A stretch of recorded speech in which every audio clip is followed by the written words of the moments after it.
c'est un honneur pour nous d'accueillir ce festival, d'autant plus sa cérémonie d'ouverture. C'est la première pour nous, c'est la 8e pour eux.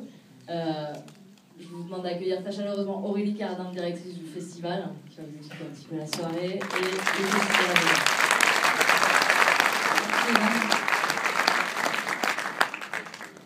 Alors, je suis très heureuse de vous accueillir au 8e festival Ciné Banlieue. Donc, ça fait 8 ans que ce festival existe. Il a été créé un an après les révoltes sociales qui ont embrasé les périphéries des grandes villes. Et il a commencé à Saint-Denis. Et maintenant, nous sommes aussi à Paris. Et je dois dire que Étoile Hilal, faire l'ouverture ici, c'est assez symbolique, puisque ce cinéma est une passerelle entre la banlieue et Paris. Et donc, voilà, on est vraiment très heureux de faire l'ouverture ici ce soir, avec vous, et avec ce film Stalingrad Lovers de Fleur Albert. J'appelle tout de suite Bruno Julliard, qui est adjoint à la culture au maire de Paris, qui nous fait l'honneur et le plaisir de venir ici ce soir.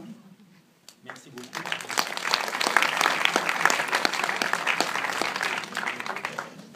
Merci beaucoup. L'honneur, c'est très excessif.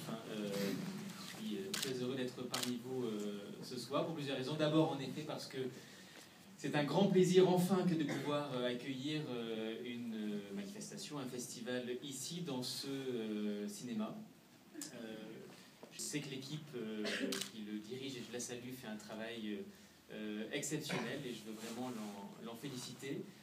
C'est à l'image de ce que nous voulons faire du cinéma à Paris. Paris est une capitale mondiale du cinéma. C'est la ville, et de très loin d'ailleurs, qui a eu plus d'écrans par habitant. Et c'est une excellente chose, mais nous œuvrons à la diversité.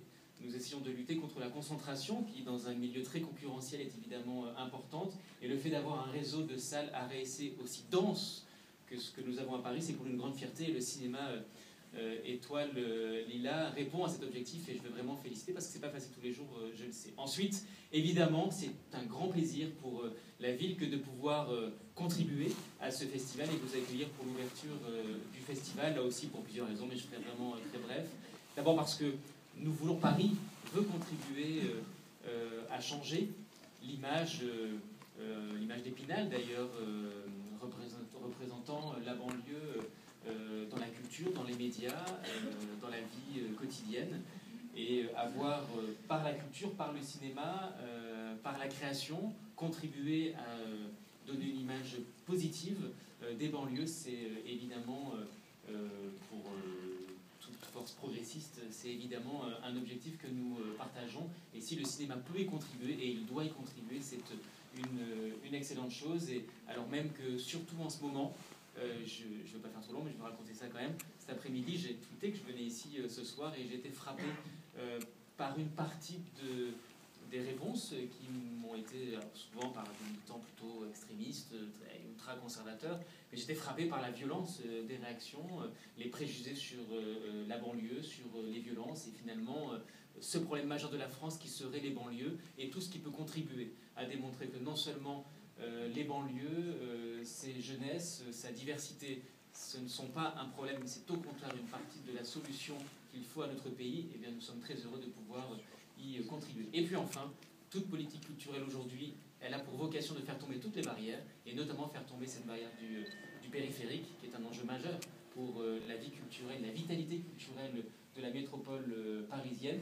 Et de ce point de vue-là, le festival que vous menez avec brio est précurseur de cette politique culturelle métropolitaine. Donc bravo et longue vie à ce festival. Merci à vous.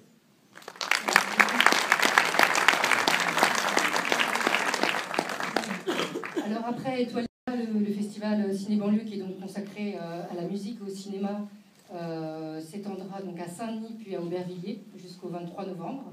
Donc on espère vous retrouver nombreux à toutes ces séances. Demain, c'est Tony Gatlif qu'on recevra ici dans cette même salle pour le très beau Lachaudrome.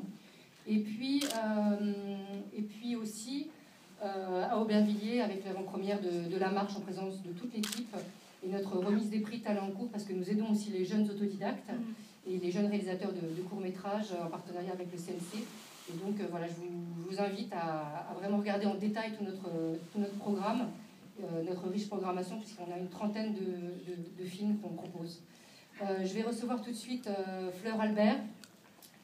Fleur, si tu veux me rejoindre.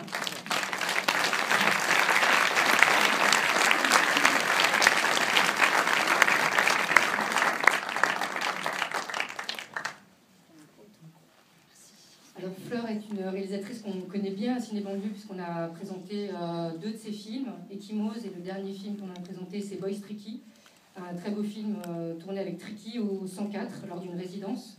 Et d'ailleurs c'était la résidence pour préparer Stalingrad Lovers, le film que vous allez voir ce soir. Et donc tu préparais avec ta troupe de Stalingrad, dont les comédiens qui sont ici avec nous, ce film de long métrage, et tu as filmé Tricky lors d'une transe avec des jeunes rappeurs de Curial. Et donc voilà, c'est pas la première fois qu'on accueille Fleur Albert. On est très heureux et très ravis de présenter ce film. D'une part parce que c'est un film qui est étonnant au niveau de l'esthétique et de ce qu'il raconte et de ce qu'il porte. C'est un film qui est une longue histoire, puisque Fleur vous le dira, mais elle a mis 6 ans à faire ce film. Et donc voilà, Fleur, merci d'être là avec nous ce soir. Est-ce que tu veux dire un mot sur le film ? Merci à Ciné Banlieue, merci à vous les meilleurs calamity Jane du monde. Et puis merci à vous tous d'être ici. Je voudrais appeler mon équipe, qui n'est pas au complet mais qui est là. Je voudrais appeler Jean-Patrick Connet, qui est un des comédiens du film, Mélissa, Carole Eugénie, Françoise Montpellier,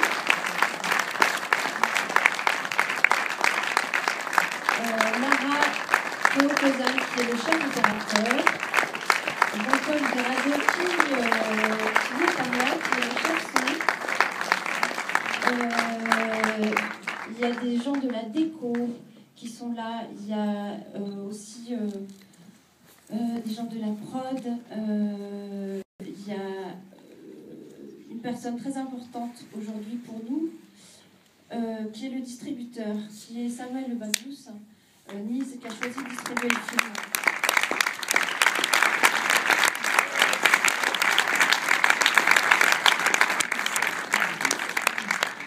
Parce que il fallait de l'audace. Alors j'espère que il manque des gens. Un des comédiens, Jean-Paul Edwige, que vous découvrirez dans le film, nous a quittés au mois de mai.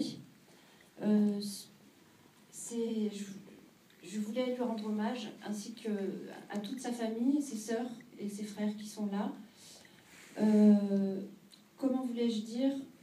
J'ai voulu faire un film sur le manque, sur l'obscurité et l'espoir de ne pas rester dans l'invisibilité, sur la question de la dépendance, de quoi dépendons-nous aujourd'hui, et sur la question de l'exclusion au cinéma et de la sublimation, autrement, sur un autre mode que le naturalisme social. Il faut lire ce film comme une fable, peut-être épique, un western urbain, quelque chose comme ça, qui j'espère vous parlera à tous. Voilà, je suis très fière d'être là. Voilà.